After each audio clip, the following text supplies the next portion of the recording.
Truck চালক কোথায় এখনো পর্যন্ত কিন্তু পুলিশ তার হদিশ পায়নি। সুকান্ত মুখোপাধ্যায় আমাদের প্রতিনিধি সরাসরি রয়েছেন আমাদের সঙ্গে। সুকান্ত, একেবারে পরিবারের তরফ থেকে গতকাল থেকে অভিযোগ করা হচ্ছে সুনির্দিষ্টভাবে শেখ শাহজাহান তিনি এই ঘটনার নেপথ্যে রয়েছেন, যেভাবে দুর্ঘটনা ঘটনা হয়েছে পরিকল্পনা মাফিক। কোনো কি অভিযোগ দায়ের করা হয়েছে এখনো পর্যন্ত পরিবারের তরফ থেকে? এবং একই সঙ্গে আজ তো ময়নাতদন্ত হবে, কখন হবে সেই ময়নাতদন্ত?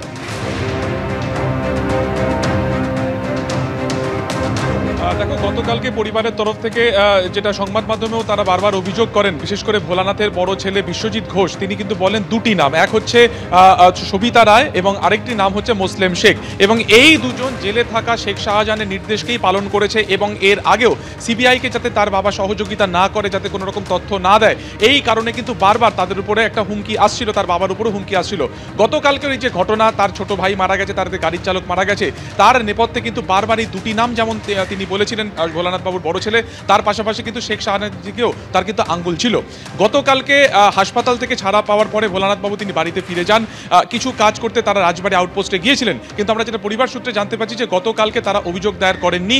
আজকে একটা সম্ভাবনা রয়েছে যে নেজার থানাতে তারা যাবেন এবং সেখানে তারা লিখিত অভিযোগ দায়ের করবেন এবং যাদের বিরুদ্ধে তারা গতকাল থেকে অভিযোগ করেছেন তাদের বিরুদ্ধে স্পেসিফিকলি তারা অভিযোগ দায়ের করবেন, যদি এখনো পর্যন্ত অভিযোগ হয়নি। কিন্তু যেহেতু একটু দুর্ঘটনা ঘটেছে, দুজন মারা গেছে, সেই পরিপ্রেক্ষিতে পুলিশ কিন্তু ইতিমধ্যে অনুসন্ধান তারা শুরু করেছে এবং আজকে অত্যন্ত গুরুত্বপূর্ণ দিন এই কারণে যে আজকে দুপুর 2টোর কিছু পরে সত্যজিৎ ঘোষ অর্থাৎ ভোলাবাবুর বড় ছোট ছেলে এবং তাদের যে গাড়ির চালক শাহানুর মোল্লা, এই দুজনের পোস্টমর্টেম বা ময়নাতদন্ত হবে এসএসকেএম হাসপাতালে।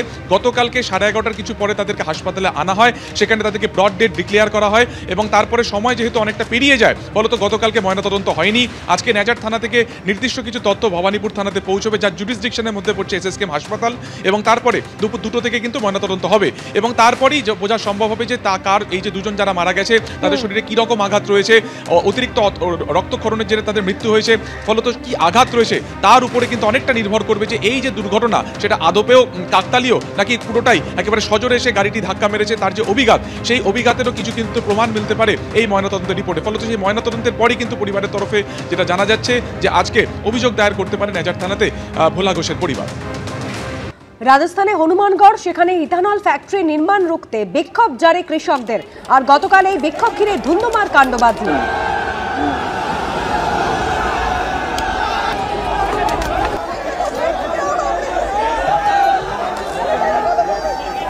কয়েক হাজার কৃষক এই ইথানল ফ্যাক্টরির সামনে বিক্ষোভ দেখাতে শুরু করেন, ক্রমশ উত্তপ্ত হয়েছে পরিস্থিতি।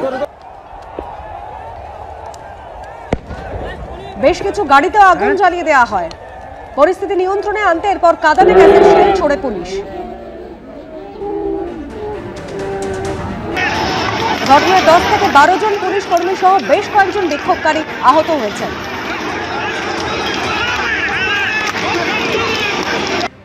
দুর্ঘটনা হয়েছে গতকাল, তারপর একদিন কেটে গিয়েছে, কিন্তু নেজার কাণ্ডে রহস্য এখনো একাধিক রয়েছে, প্রশ্ন কিন্তু প্রচুর।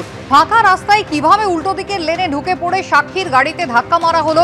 পরিবার এবং সাক্ষী নিজে তারা কিন্তু বারবার অভিযোগ করছেন শেখ শাহজাহান তারই কিন্তু পরিকল্পিত চক্রান্ত, নিছক দুর্ঘটনা কিন্তু একেবারেই নয়। সরাসরি আপনাদের শেখ শাহজাহানের মামলার যিনি অন্যতম সাক্ষী, যার গাড়িতে গতকাল এই দুর্ঘটনা ঘটে, সেই ভোলানাথ ঘোষের বাড়িতে নিয়ে যাব। আমাদের প্রতিনিধি হিন্দল দে রয়েছেন আমাদের সঙ্গে। হিন্দল, পরিবারের মানুষজন তোমার সঙ্গে রয়েছেন, তারা বারবার সংবাদ মাধ্যমের সামনে অভিযোগ করেছেন শেখ শাহজাহান রয়েছে এই পুরোটার পেছনে।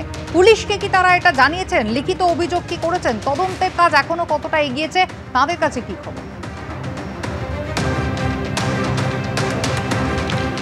একেবারে দেখো, তোমাকে প্রথমেই বলে রাখি যে এই গতকাল যে ঘটনা ঘটেছে সেই ঘটনায় শোকস্তব্ধ গোটা পরিবার। তুমি দেখতেই পাচ্ছ সত্যজিৎ ঘোষের মা অর্থাৎ কিনা ভোলানাথ ঘোষের স্ত্রী, সত্যজিৎ ঘোষের দিদি, তিনি রয়েছেন এবং গোটা পরিবারের সদস্যরা এখানে রয়েছেন এবং ঘরের ভেতরে রয়েছেন ভোলানাথ ঘোষ, তিনি কিন্তু গোটা অভিযোগপত্রটি লিখছেন, সঙ্গে তার যারা সহযোগী রয়েছেন তারাও রয়েছেন। এই যে গোটা ঘটনা, সেই গোটা ঘটনা প্রসঙ্গে গতকাল থেকেই কিন্তু ভোলানাথ ঘোষ স্পষ্টত যেটা অভিযোগ করছেন, পরিবারের অন্যান্য সদস্য সদস্যরাও যেটা বলছেন, এটা কোনো দুর্ঘটনা নয়, নিছক দুর্ঘটনা নয়, এটা একেবারে পরিকল্পনা করে ভোলানাথ ঘোষকে খুনের চক্রান্ত করা হয়েছিল, যেক্ষেত্রে তিনি বেঁচে যান প্রাণে, কিন্তু ভোলানাথ ঘোষের ছোট ছেলে তিনি প্রাণ হারান। এবং এই গোটা ঘটনার নেপথ্যের কারণ প্রসঙ্গে তিনি বলছেন যে শেখ শাহজাহান মামলার তিনি যেহেতু অন্যতম একজন সাক্ষী, সেই সাক্ষীকে যদি খুন করা হয় তাহলে কিন্তু অনেক কিছু আদালতের সামনে আসবে না, সেই কারণেই কিন্তু তাকে খুনের চক্রান্ত করা হয়েছিল। এবং তিনি যেটা স্পষ্টত কালকে বলেছেন যে সত্যিই যদি এটা দুর্ঘটনা হতো, উল্টো দিকে লরির গতিবেগ কমতো বা সেই লরির গাড়ির চালক সে কিন্তু গাড়ির গতিবেগ কমাতো, স্পিডের ক্ষেত্রে কিন্তু অনেকটাই কমিয়ে আনতো, কিন্তু সেখানে কোনো রকমভাবে কোনো ব্রেক কষা হয়নি, সজোরে এসে তার গাড়িকে ধাক্কা মারা হয়, তেমনটাই কিন্তু তিনি অভিযোগ করছেন। এবং এখানে তিনি বলছেন যে আলিম মোল্লা বলে এক ব্যক্তিকে তিনি দেখেছেন, যিনি লরির চালকের আসনে বসেছিলেন, এবং এই আলিম মোল্লা কিন্তু পঞ্চায়েতের একাধিক কাজকর্ম করেন। আমরা সরাসরি কথা বলে নেব ভোলানাথ ঘোষের মেয়ের সঙ্গে, সোনালী ঘোষ। সোনালীদি, এই যে গোটা ঘটনা, আপনার বাবা যেটা বলছেন, আপনার দাদা যেটা বলছেন, আপনারা কি মনে করছেন এটা কি দুর্ঘটনা না এটা খুনের চক্রান্ত? খুনের চক্রান্ত করেই দুর্ঘটনাটা করা হয়েছে। ওরা কাল করছিল, কোর্টে যাচ্ছিল, যাওয়ার পথে বয়ানমারির কাছেই এটা ইচ্ছা করে করেছে, মেরে দেওয়ার প্ল্যান ছিল, মেরেই তো দিয়েছে। মেরে দেওয়ার চক্রান্ত কেন মনে করছে? ওর এগেনস্টে আমার বাবা আছে, দুজন একসঙ্গে বিজনেস পার্টনার, শাহজাহান শেখ আর আমার বাবা দুজন বিজনেস পার্টনার। অতএব কাল বাবার কোর্টে একটা হাজিরা ডেট ছিল, ওই হিসাবে ওনাকে কাল এটা করা হয়েছে, লরি ঠিক করে ইচ্ছা করেই করেছে। আলিম মোল্লার নাম আপনার বাবা বারংবার বলছে, এই আলিম মোল্লা সেই ব্যক্তিটাকে এবং তার কি ভূমিকা?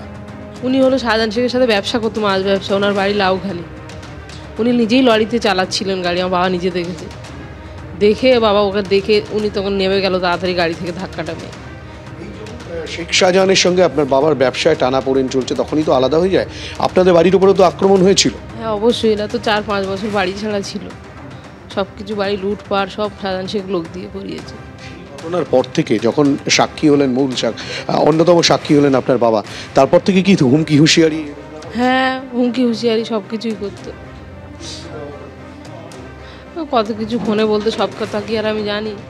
সুতরাং যেটা বলছেন, দেখা যাচ্ছে ভোলানাথ ঘোষ তিনিও কিন্তু বেরিয়েছেন, এবং এখানে কিন্তু ভোলানাথবাবু 24 ঘন্টা অতিক্রান্ত, এখনো পর্যন্ত পুলিশ গ্রেফতার করতে পারলো না কাউকে। ওনারা রাত্রে আমার বাড়িতে এসেছিল, ওরা চেষ্টা করছে, যারা এই কর্মের সঙ্গে যুক্ত প্রত্যেককে ওরা কীভাবে রিকভারি করবে সেই প্রচেষ্টা করছে। রাত্রে 2:30টার সময় প্রশাসন আমার কাছেও এসেছিল, সব রকম চেষ্টা করছি, আশ্বাস দিয়ে গেলাম। কাউকে তো গ্রেফতার করেনি এখনো পর্যন্ত। খবর এখন নিইনি, কারণ এই খবরটা আজকাল 2 দিন আমার নেওয়া নেই, কারণ ছেলে ফিরবে, তার সমাধি করবো, তারপরে চিন্তা করবো। কার বিরুদ্ধে অভিযোগ রাখছেন? আলিম মোল্লাকে? এইটুকু আজ যেগুলো বলবো সেগুলো থানাতে পেয়ে যাবেন। আমি লিখিত অভিযোগ কি করেছি? অভিযোগ করলেও কপিটা কোনো একটা সমস্যা হলে আমি সেটা ফ্রেশ করে এখন নিজে যাচ্ছি, তাহলে নিয়ে যাবো। সুতরাং এখনো পর্যন্ত তিনি অভিযোগ করেননি। এর আগে তো বারবার করে আপনাকে খুনের হুঁশিয়ারি। আমি সবটা বলছি, দাদা এখন একটু ভোজ করো, তোমার সাথে ভালো থাকবো। বুঝতেই পারছো অসুস্থ বোধ করছেন ভোলানাথ ঘোষ, কেননা তিনি কালকে যেভাবে এই যে দুর্ঘটনার সম্মুখীন হলেন, যেটা তিনি বলছেন দুর্ঘটনা নয়, এটা খুনের পরিকল্পনা, যেই খুনের পরিকল্পনায় তিনি প্রাণে বেঁচে গিয়েছিলেন, কেননা তিনি সামনের আসনে বসেছিলেন চালকের পাশে, এবং তার সিট বেল্ট বাঁধার দরুন গাড়ির যখন সামনাসামনি ধাক্কা লাগে তখন তার কিন্তু এয়ার ব্যাগটি খুলে যায়, তিনি বেঁচে যান। কিন্তু চালকের আসনে যিনি বসেছিলেন সেই চালক সিট বেল্ট বাঁধেননি, এবং তার ছেলে ভোলানাথ ঘোষের ছেলে তিনি কিন্তু পিছনে বসেছিলেন, তারও সিট বেল্ট বাঁধা ছিল না, যে কারণে কিন্তু তাদের মৃত্যু হয়, তেমনটাই কিন্তু তিনি স্পষ্টভাবে বলছেন। এই গোটা ঘটনায় একাধিক রহস্য রয়েছে, যেই রহস্য উদ্ঘাটনে তদন্তকারীরা তারা তদন্ত করবেন, কিন্তু এখনো পর্যন্ত লিখিত আকারে অভিযোগ দায়ের তিনি করেননি। গতকালই হাসপাতাল থেকে রাজবাড়ী থানায় গিয়েছিলেন, সেখান থেকে তিনি বাড়িতে আসেন, আজ কিন্তু তিনি লিখিত অভিযোগ দায়ের করেন, এবং পুলিশ কি খুঁজে পায় সেটাই কিন্তু এখন দেখার। হিন্দল, ধন্যবাদ। এবিপি আনন্দ, এগিয়ে থাকে, এগিয়ে রাখে।